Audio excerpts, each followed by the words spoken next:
是前几天才到的海滨训练场，一下还是打实弹，我看你呀有点沉不住气喽。哎，还真让你给说着了，我是真着急呀！后天来考核啊，就拿10发5不中的成绩来给首长看啊！哼，这让我909旅长的脸面往哪放啊？往哪放也是放在你自己的脖子上。心急吃不了热豆腐啊，临时抱佛脚呀是没有用的。哎呀，怎么也不提前通知一声啊？哪怕半个月也好，是吧？这搞得手忙脚乱的。哎，这是不是有点学韩鹏，也搞突然袭击啊？哼，我看呀，这不能完全怪上面，主要平时呀我们海训搞得太少，领导考核前3天才安排海训，成绩不理想就不理想吧，只要我们努力一下，我相信成绩会上去的。哼。哎，我说，这可不像政委说的话呀。旅长，政委，啊，朱副旅长说他来不了了。哦，哎，我刚才说什么来着？说什么？我什么也没听见。我是说我跟政委说什么来着？你是说呀，这不像一个政委说的话。不会吧？对，政委啊，你是从来不会这样说话的。上级要考核，我们怎么也得拿出最好的成绩来吧？怎么能说不理想就不理想呢？老楚啊，2连新兵多，车长、炮长是2连兵，又是新装备第一次下水，怎么能打得好？朱副旅长提出的海训计划，你每次总是以安全稳妥为理由不予批准，只能在岸上打，不允许下海。现在全改下海，怎么能打得好呢？丁凯，前一段不是海况不好吗？你不是说新兵多新下海，沉着车死了人，怎么交代吗？那现在怎么又下海打实弹了呢？政委，你这可就是抬杠了。旅长、政委，开什么会，咱们就开吧。开吧，今天这会啊就是抬杠。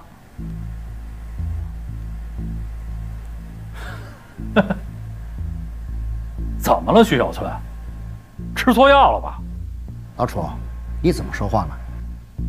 今天叫你们来呢，我们开个会，研究一下演习失利的原因，分析一下我们909旅现在存在的问题，希望能够统一认识。干嘛非要安排在晚上呢？啊，你可真是的！我睡不着。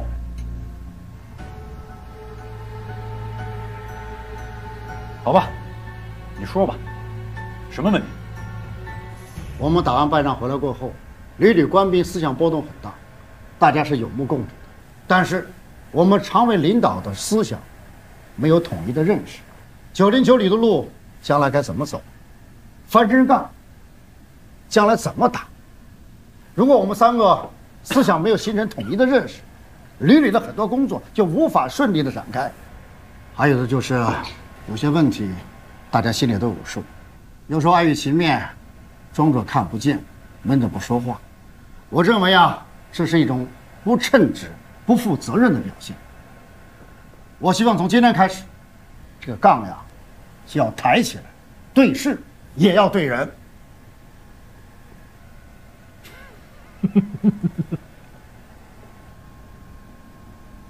哎呀，这是怎么了，政委？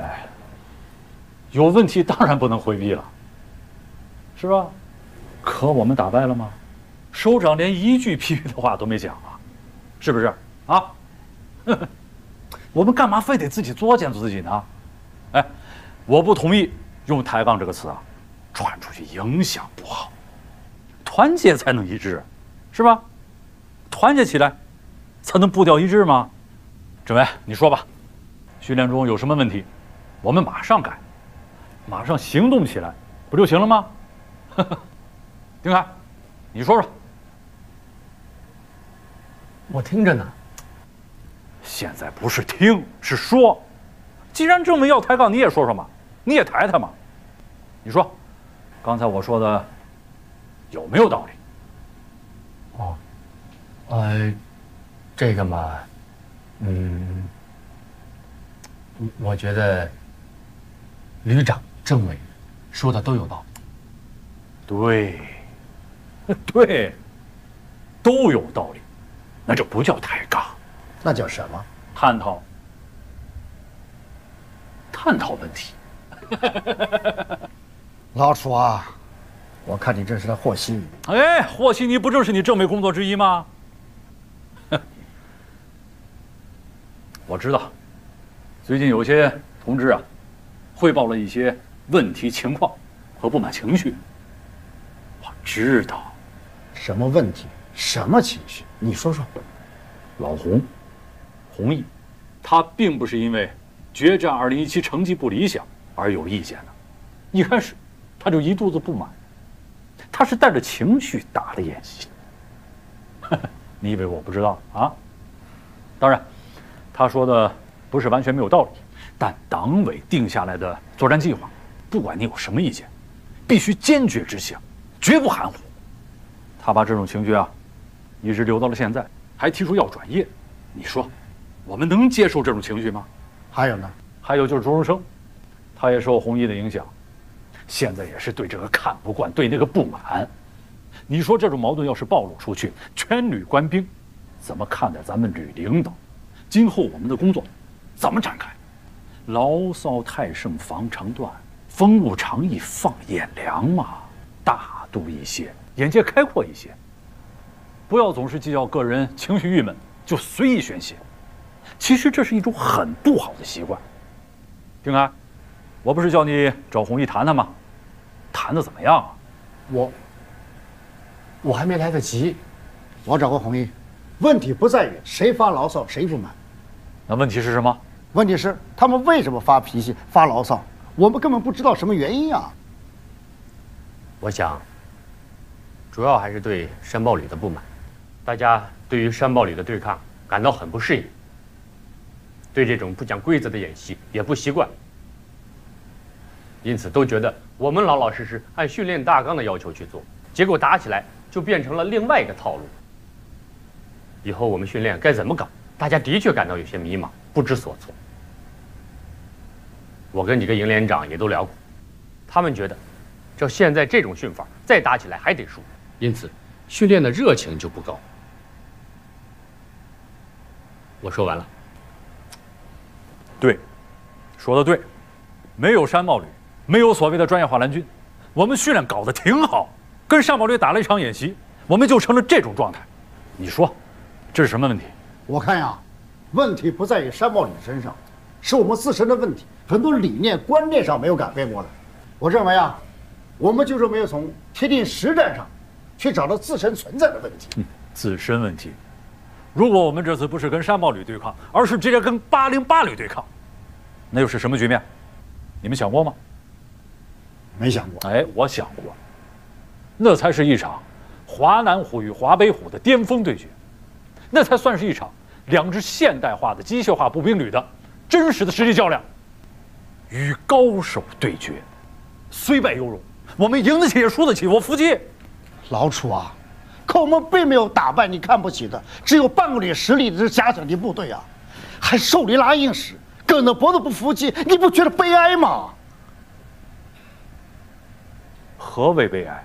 正是这种错误的认识，阻碍着909旅官兵思想的解放，认清训练改革的重要性和必然性。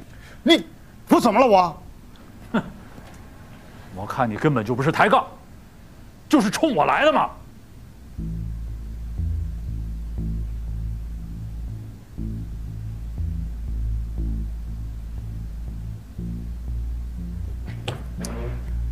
我保留我的意见，如果是我的责任，我绝不推卸；是我的错误，我会写出检查。但909旅绝不是你们想象的那样病入膏肓、不可救药。我会为909旅的荣誉坚持我自己的观点。走了。旅长，这么晚了，上哪儿去？二营海军现场。我们是散会的。旅长，我还有话要说，先听我说完，好吧？来，坐这儿，坐这儿，来。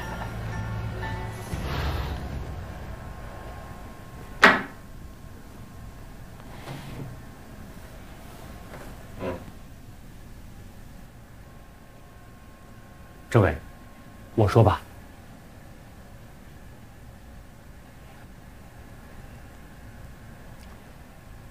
我是参谋长，训练工作是我主抓的，训练上的问题，责任在我。我要检讨。前段，龚毅和朱荣生都跟我谈过，他们想搞训练役改革的想法。两人也都拿出过一些新的、具体的训练计划和方案。我是看了，但觉得还不是十分妥当，有些地方存在不安全因素。退回去，让他们再改改。我想，等成熟了再上报旅党委。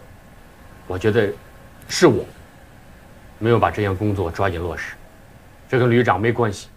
你报不报，我都知道，不是你的责任。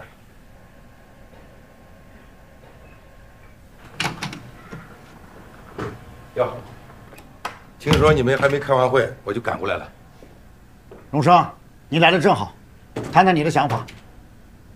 哦，远的想法就先不说了，就说说今天晚上楚旅长给我们下达的任务。我和吉米车长重新修订了训练方案，大家都想出了很多点子，准备了2个方案，划定了几个小目标，主要是针对性的进行强化训练，如何在风浪中扣制油门，把握瞄准击发时机和航渡的速度。来，你们看。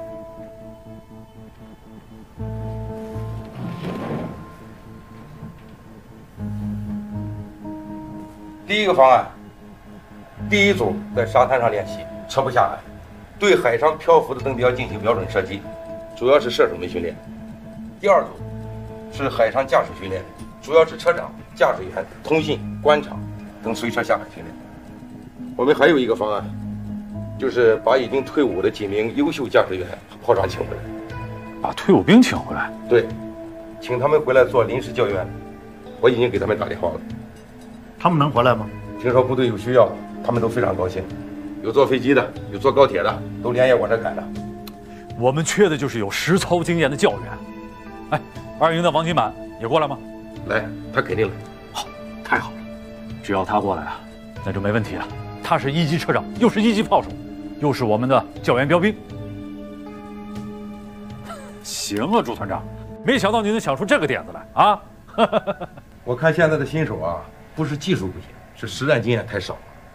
我就跟王金满他们几个老兵啊打电话，这个说明情况，请教他们啊遇到特殊海况如何处置。王金满啊还把他自己的训练经验传授给我们。后来他说大老远的，说也说不清楚，干脆我过去一趟算了。好啊，好，还是我们909旅的老战友有感情啊，有他们助我一臂之力，这次考核过关有望。哎呀，当时啊，我们也不想放他们走，训练打仗，靠的就人才呀。这只是权宜之计，也不是长久的办法。训练制度不改革，整天忙于应付怎么行呢？队长，你看我这方案行不行？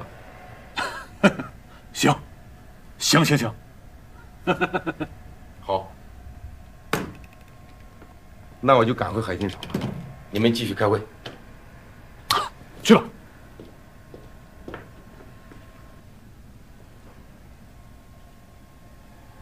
队长、政委、参谋长，有句话，我说出来不知道合适不合适。荣生啊，这是常委会，你是党委委员，有话说吧。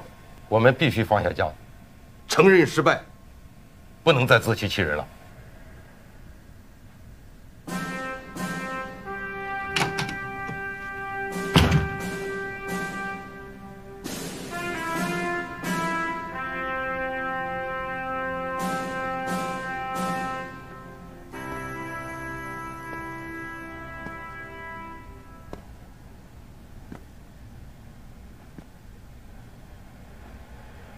自欺欺人？老楚啊，我觉得这话